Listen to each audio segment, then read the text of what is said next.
नमस्कार। ज्ञान बौद्ध संचार ज्ञान बौद्ध संचार यूट्यूब चैनल पर आपका स्वागत है। इस वीडियो में हम पढ़ेंगे कबीर के दोहे व पदों की सप्रसंग व्याख्या।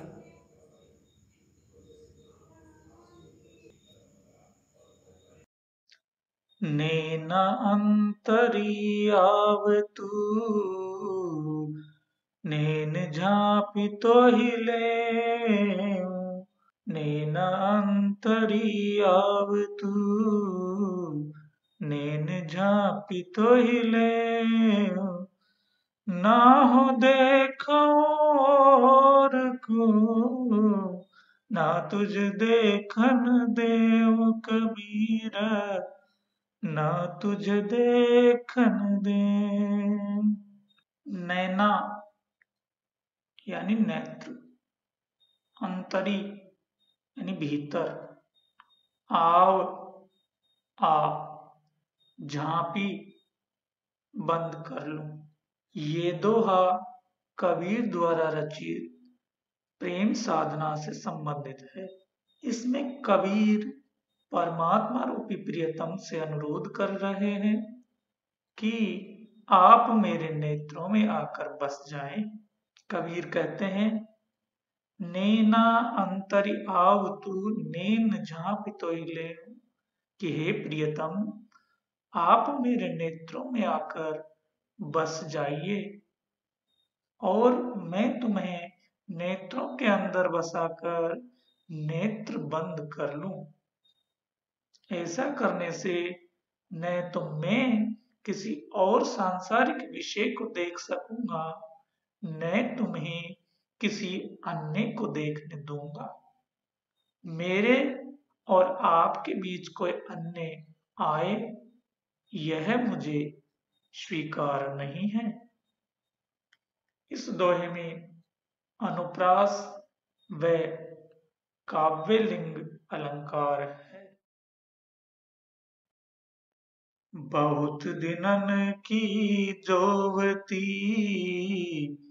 बाट तुम्हारी राम, बहुत दिनन की जोवती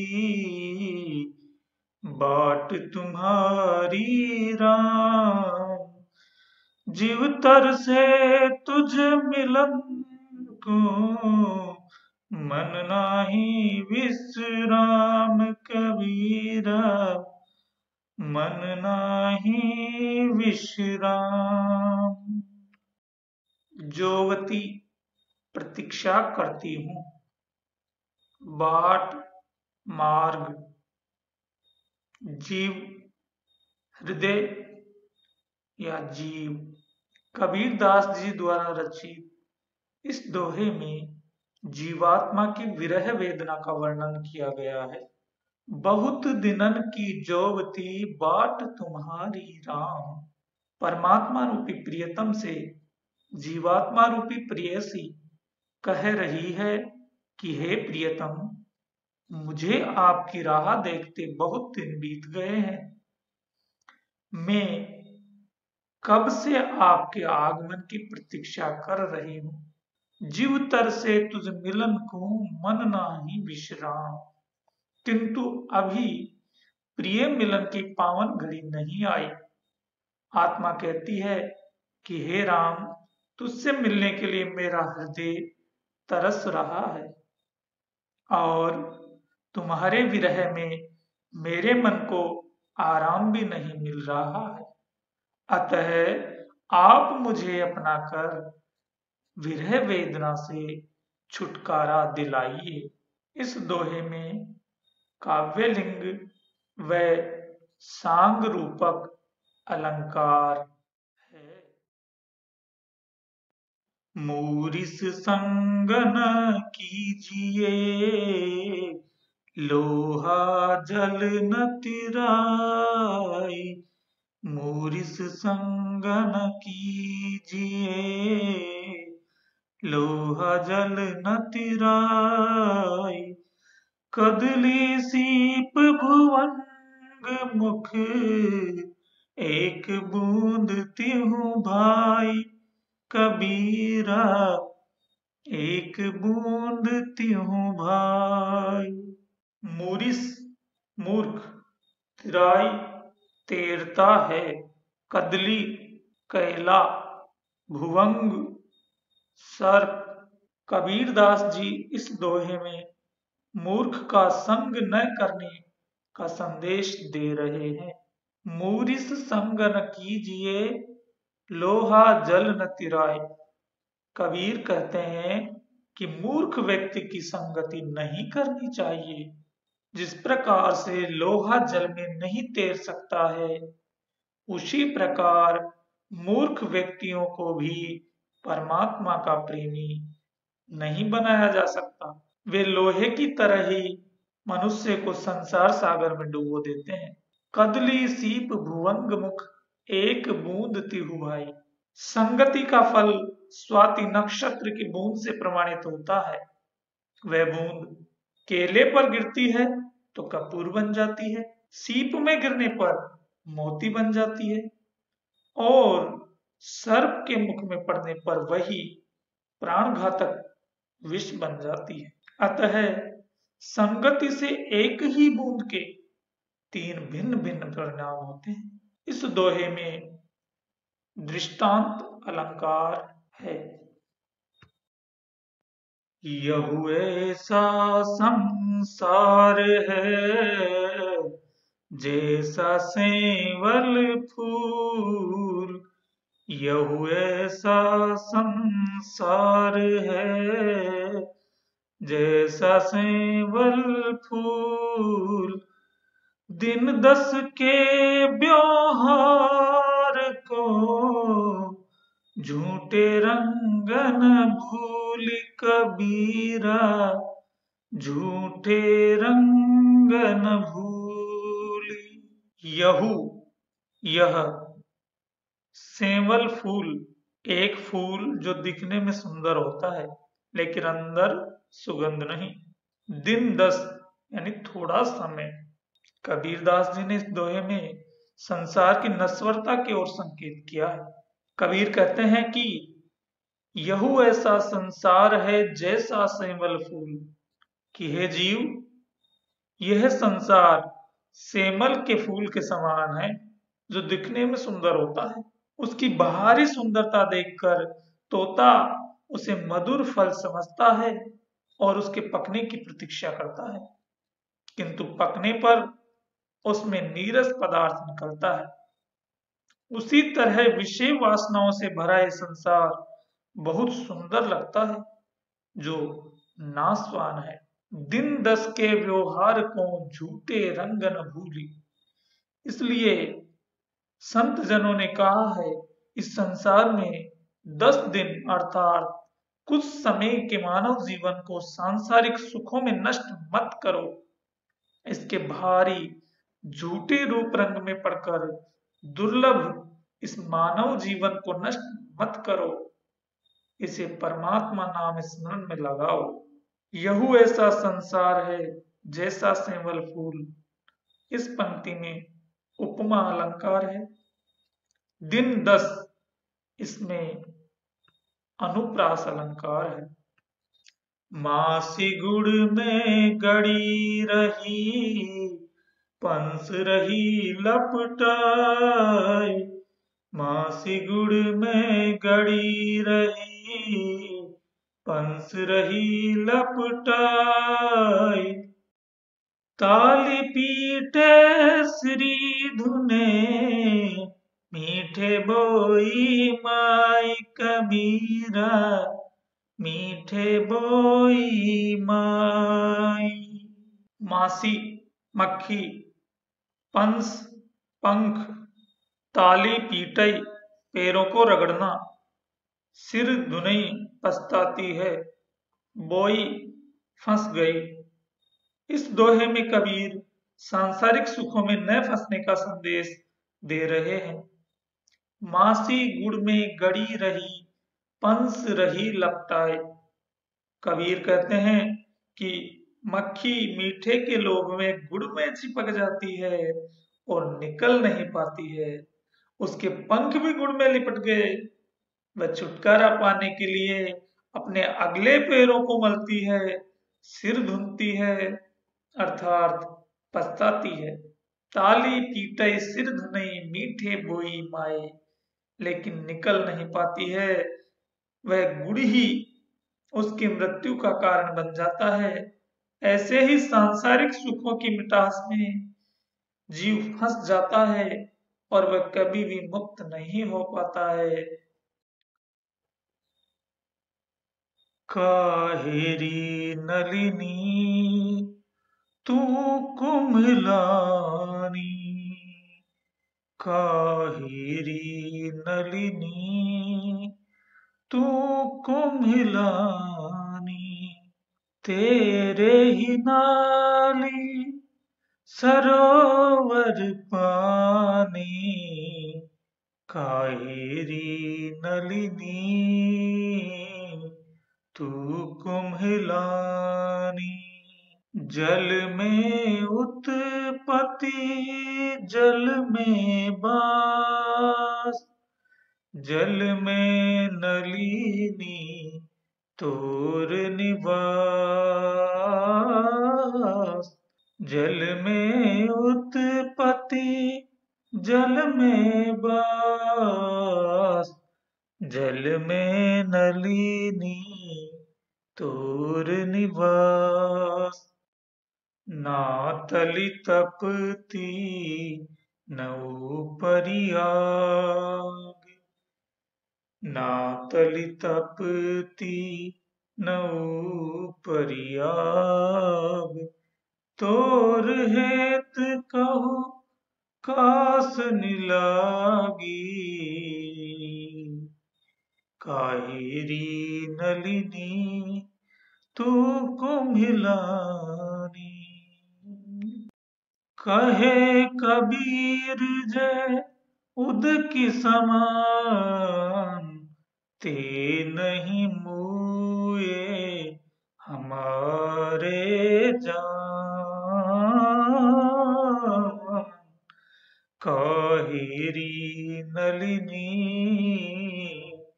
तू कुम्हलानी, काहेरी नलिनी तू कुम्हलानी। नलिनी कमलिनी जीव, कुम्हलानी मुरझा रही है।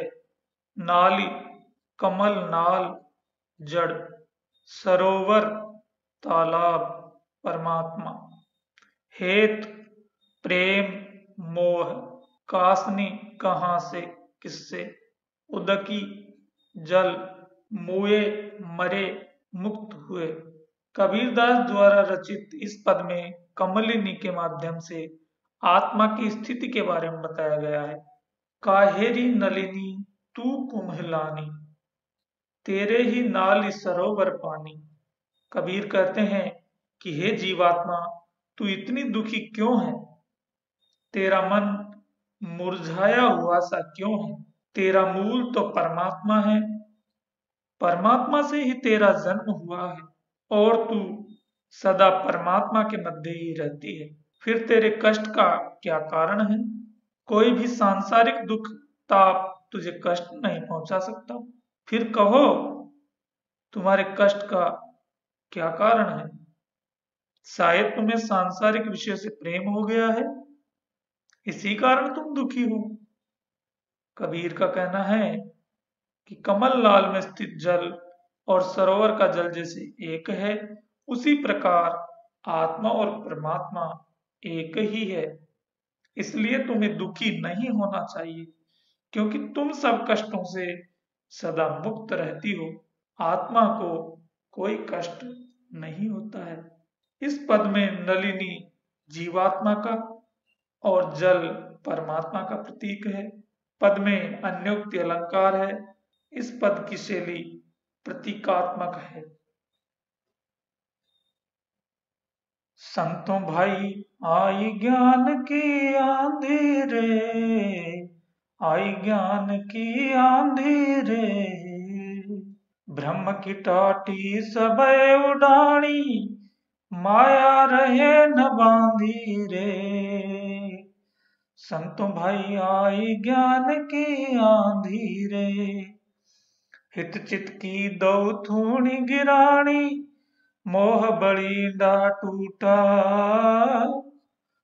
हित चित की दो थूणी गिरानी, मोह बलिंदा टूटा, तृष्णा छानी परी घर ऊपरी, कुबद का भांडा फूटा, तृष्णा छानी परी घर ऊपरी, कुबद का भांडा फूटा, जोग जुगति कर संतों बांधी, निर्चुचुवे न पानी, जोग जुगति कर संतों बांधी, निर्चुचुवे न पानी, कूड़ कपट काया कनिक्स्या, हरि की गति जब जानी, संतो आई ज्ञान की आंधी रे, आई ज्ञान की आंधी रे, आंधी पीछे जो जल बूठा, प्रेम हरि जन भीना, आंधी पीछे जो जल बूठा, प्रेम हरि जन भीना, कहे कबीर भान के प्रगटे, उदित भया तम सीना, उदित भया तम सीना, संतों भाई आई ज्ञान की आंधी रे, आई ज्ञान की आंधी रे। टाटी पर्दा, हित चित, चित्त की दो अवस्थाएं, विषयों में आसक्ति और बाहरी आचरण, थूणी खंबा या स्तंभ, बलिंडा छप्पर के बीचों बीच लगने वाली बल्ली, छानी छप्पर, कुबधी बुरे विचार, भांडा बर्तन, जोग जुगति सोच विचार कर, चुवे टपकना, बूठा वर्षा, भीना भीगा हुआ, भान सूर्य, शीना नष्ट क्षीण। इस पद में कबीरदास जी ने ज्ञान रूपी आंधी का आगमन होने पर, मनुष्य के हृदय में ज्ञान का उदय होने पर समस्त दुर्गुणों के नष्ट होने का वर्णन किया है। संतों भाई आई ज्ञान की आंधी रे, ब्रह्म की टाटी सबे उडानी, माया रहे न बांधी रे। कबीर कहते हैं, हे संतों, हमारे मन में ज्ञान की आंधी आई हुई है और उससे भ्रम या ज्ञान रूपी टाटी उड़ गई है। माया के बंधन भी उसे रोक नहीं पा रहे हैं, अर्थात ज्ञानोदय होने पर मन का भ्रम और माया का प्रभाव समाप्त हो गया है। हित चित की दो थूणी गिरानी, मोह बलिंडा टूटा, तृष्णा छानी परी घर ऊपरी, कुबदी का भांडा फूटा। हमारे मन रूपी घर पर तृष्णा रूपी छप्पर पड़ा था, जिसे द्विधा रूपी खंबे संभाले हुए थे। ज्ञान की आंधी आने पर इन खंभों पर टिकी हुई मोह रूपी बल्ली टूट गई है, अर्थात ज्ञानोदय होने से हमारे मन की द्विधा और मोह समाप्त हो गया है। बल्ली के टूटते ही तृष्णा रूपी छप्पर भी गिर गया है और वहां स्थित कुबुद्धि रूपी सारे बर्तन टूट फूट गए हैं, अर्थात मनुष्य के सारे बुरे विचार नष्ट हो गए। जोग जुगति कर संतों बांधी, निर्चु चुवे न पानी, कूड़ कपट काया का निक्ष्या, हरि की गति जब जानी। अब संतों ने योग की युक्तियों से संतोष रूपी नए छप्पर का ऐसा निर्माण किया है कि अब इसमें से वासना रूपी जल नहीं टपकता है, अर्थात समस्त वासनाओं का अंत हो गया है। मन में ज्ञान के आगमन से मुझे हरि के स्वरूप का ज्ञान हो गया और ज्ञान चेतना से मन का सारा कूड़ा करकट दुर्गुण साफ हो गया। आंधी पीछे जो जल बूठा, प्रेम हरि जन भीना, कहे कबीर भान के प्रगटे, उदित भया तमसीना। ज्ञान रूपी आंधी के बाद जो प्रभु प्रेम रूपी भक्ति रस बरसा, उससे हृदय प्रभु भक्ति से सरस हो गया। कबीर कहते हैं कि जिस प्रकार सूर्य के उदय होने से अंधकार का नाश हो जाता है, उसी प्रकार ईश्वरीय ज्ञान के प्रकाश से मनुष्य का समस्त अज्ञान रूपी अंधकार पूर्णतः समाप्त हो गया। इस पद में सांसारिक वासनाओं से मुक्ति हेतु ज्ञान साधना की प्रेरणा दी गई है। पद में सांग रूपक, रूपक तथा अनुप्रास अलंकार है। हमारे चैनल को सब्सक्राइब करें और इस वीडियो को लाइक करें और अपने दोस्तों के साथ अधिक से अधिक शेयर करें। यह वीडियो आपको कैसा लगा हमें कमेंट बॉक्स में लिखकर बताएं, ताकि ऐसे ही और वीडियो हम आपके लिए लेकर आते रहें। धन्यवाद।